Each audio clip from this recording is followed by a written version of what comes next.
आदाब, नमस्कार। मैं वसीम अख्तर और आप देख रहे हैं द लीडर हिंदी। बरेली से एक बड़ी खबर है और ब्रेकिंग न्यूज़। चुनाव के दौरान जिस तरह से बहुजन समाज पार्टी के उम्मीदवार बरेली से मास्टर छोटेलाल गंगवार जी, उनका पर्चा खारिज कर दिया गया था। उसके बाद तमाम तरह के सवाल उठे। हमने भी छोटेलाल जी से बात की थी, तब उन्होंने कहा था वो इस मामले को लेकर कोर्ट जाएंगे। कोर्ट ने उनकी जो इलेक्शन पिटीशन थी उसको एक्सेप्ट कर लिया है, अब उस पर सुनवाई होगी। एक तरह से अगर हम देखें तो ये खलबली मचाने वाली खबर है, क्योंकि अब चुनाव घोषित हो चुका है, एमपी बन गए हैं यहाँ से। लेकिन जिस तरह से छोटेलाल गंगवार जी का पर्चा खारिज हुआ था उसको लेकर तब भी सवाल उठे थे और वो सवाल अभी भी बने हुए हैं। रिट एक्सेप्ट होने के बाद कोर्ट में बहस होगी और बहस के बाद क्या फैसला आता है उसके लिए थोड़ा इंतज़ार करना पड़ेगा। हमारे साथ मास्टर छोटेलाल गंगवार जी हैं इस वक्त। हम उनसे जानते हैं कि क्या हुआ था उस दिन और अब आगे की उनकी क्या तैयारी है, कोर्ट में वो अपना पक्ष किस तरह से रखेंगे।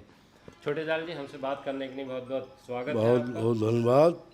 मैं मास्टर छोटेलाल गंगवार, पूर्व विधायक, पूर्व शिक्षक, बरेली के प्रतिष्ठित इंटर कॉलेज कुंवर दयाशंकर इंटर कॉलेज बरेली में सेवा की है।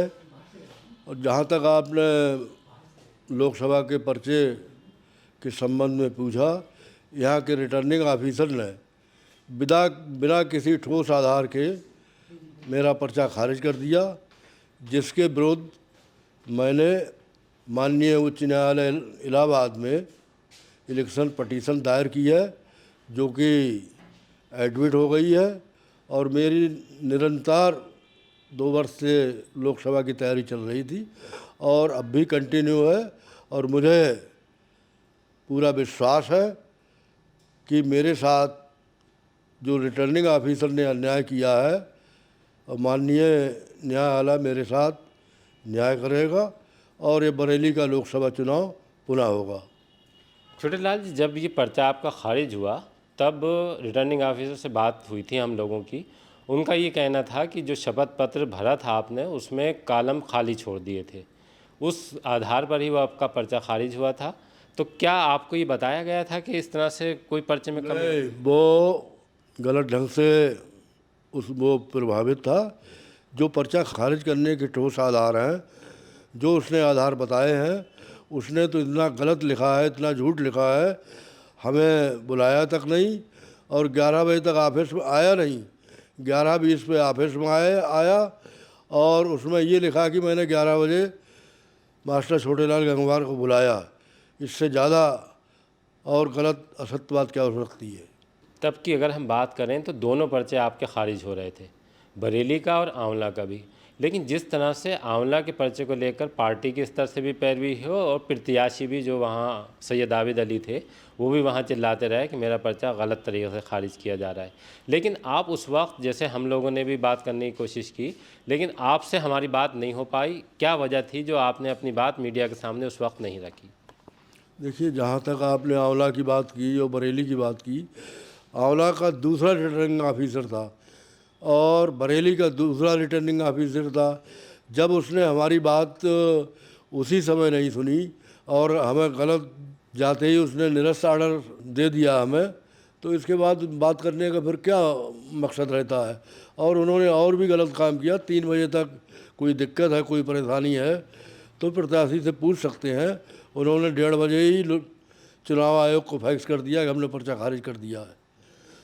तो इसके बाद हमने चुनाव आयोग को लिखा, लेकिन चुनाव आयोग ने भी कोई हमारे प्रति संवेदना नहीं दिखाई और ना कोई ऑर्डर दिया। हमने चुनाव आयोग को 21 अप्रैल को ही सुबह ही फैक्स किया, मेल किया और रजिस्टर्ड डाक से भी भेजा कि हमारा पर्चा जो है गलत आधारों पर खारिज किया गया है। खारिज करने का ऐसा कोई आधार नहीं था जिसके अंदर ये पर्चा खारिज किया जाता। पर्चा किसी ठोस आधार के ऊपर खारिज किया जाता है, जैसे आपका नाम गलत हो, आपका वोटर लिस्ट में नाम गलत हो, आपका प्रस्तावक का नाम गलत हो, या इस तरह की कोई गलती हो, या आपने आपराधिक मामले छिपाए हों, या आपने संपत्तियां छिपाई हों। ये मुख्य 4-5 कारण है जिन पर गलती नहीं होना चाहिए। इसके अलावा तो और ऐसे कारण हैं जिन पर पर्चा खारिज नहीं किया जाता। कोई ठोस कारण नहीं है, लेकिन इसने अपने अधिकारों का दुरुपयोग करते हुए हमारा पर्चा खारिज करने का काम किया। आप इससे पहले भी लोकसभा के 2 चुनाव लड़ चुके हैं, उन 2 में भी कभी इस तरह की सूरत बनी कि कहीं किसी चुनाव में भी मैं 10 विधानसभा के चुनाव लड़ चुका हूँ इससे पहले, और 2 लोकसभा के चुनाव लड़ चुका हूँ। इस तरह की कभी कोई बात नहीं आई, और कभी किसी पर्चे में कोई मामूली कमी रह गई तो आरओ ने बुलाकर उसे सही करवा दिया। ऐसे किसी राजनीतिक दल का पर्चा नहीं खारिज किया जाता है, जिस तरह के बरेली के रिटर्निंग ऑफिसर ने पर्चा खारिज किया है। अभी भी जिस तरह से पर्चा खारिज हुआ, उसके बाद बहुजन समाज पार्टी की जो अध्यक्ष हैं वो बीच में आई थी और उन्होंने वीडियो कॉन्फ्रेंसिंग के ज़रिए बताना पड़ा था आंवला के पर्चे को लेकर कि ये कैंडिडेट हमारे हैं। तब आपने उनसे अपना पक्ष रखा था कि मेरा पर्चा इस तरह से खारिज होगा। देखिए, बहुजन समाज पार्टी के किसी कार्यकर्ता ने, किसी नेता ने ये प्रयास नहीं किया कि वो उनसे इस बात के लिए प्रेरित करें कि इस संबंध में वार्ता करें। आज तक हमारी कोई बहुजन समाज पार्टी से बात नहीं हुई है। तो इसमें जिस तरह से आपका पर्चा खारिज हुआ, चुनाव के दौरान आपको लगा था कि कुछ लोग नहीं चाहते कि आप चुनाव लड़ें? देखिए, ये तो जो आपने प्रश्न किया है, ये चुनाव के समय इस तरह की बातें जो हमारे समर्थक थे वो बराबर चाह रहे थे कि ये चुनाव लड़े में, लेकिन अब जो जो विरोधी पक्ष का आदमी है वो क्यों चाहेगा चुनाव लड़े। हम तो बहुत प्रयास किया। पहली मई के लिए हम खुद रिटर्निंग ऑफिसर से मिले, हमने कहा सीसी फुटेज दीजिए, उसने सीसी फुटेज नहीं दी। चुनाव आयोग को भी लिखा, 2-3 बार लिख चुके हैं, लेकिन सीसी फुटेज जो है ना चुनाव आयोग दे रहा है ना रिटर्निंग ऑफिसर दे रहा है। चुनाव आयोग ने लिख के ये भेज दिया कि आप वहीं रिटर्निंग ऑफिसर से संपर्क करें। चुनाव के दौरान कोई इस तरह की बात आई थी कि कहीं से ये प्रेशर बन रहा हो कि आप चुनाव मत लड़िए? जितने भी प्रत्याशी चुनाव लड़ रहे थे, ना कोई प्रत्याशी हमारे पास आया और ना कोई किसी प्रत्याशी का समर्थक हमारे पास आया कि हमारी मदद आप कीजिए। अगर आप चुनाव लड़ते तो क्या आपको उम्मीद थी कि किस तरह का माहौल बनता? हम तो चुनाव लड़ते तो चुनाव जीतते। एक कैंडिडेट बाहर का था, एक विदेशी था। विदेशी किसको कह रहे हैं? अरे, जिसके पोस्टर लगते हैं बरेली में, आप खूब जानते होंगे कि स्वदेश वापसी, स्वदेश वापसी। इस तरह की रिट हम देखें छोटे लाल जी, चूँकि आपका भी एक लंबा कैरियर रहा है राजनीतिक, जो इस तरह की जो रिट इलेक्शन पिटीशन होती हैं उनको तय होने में बहुत लंबा वक्त लग जाता है, तो आपकी तरफ से क्या प्रयास होगा कि ये जल्दी फैसला आ जाए? देखिए, वो आपने बहुत अच्छा प्रश्न किया। जो लोग पटिशन दायर करके घर बैठ जाते हैं और किसी दूसरे चंगुल में फंस जाते हैं, वो खामोश बैठे रहते हैं।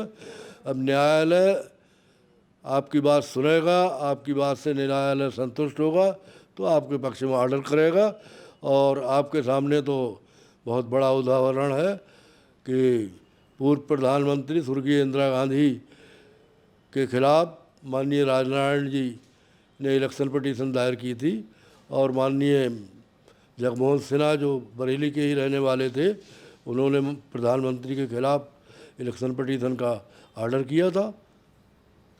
ये जैसे लिस्टिंग हो गई है अब इसकी, आपके पास मैसेज आ गया, आपको कॉपी भी मिल गई है, तो अब इसमें डेट लगने और सुनवाई का सिलसिला कब से शुरू हो? देखिए, डेट तो 2-1 दिन में लग जाएगी, हो सकता है लग भी गई हो। हमारी इलाहाबाद वाले वकील से बात नहीं हो पाई, रात को बात करेंगे और इसके बाद नोटिस इशू होंगे पार्टीज के लिए। सारे पार्टियों को नोटिस रिसीव होने के बाद तुरंत सुनवाई शुरू हो जाएगी।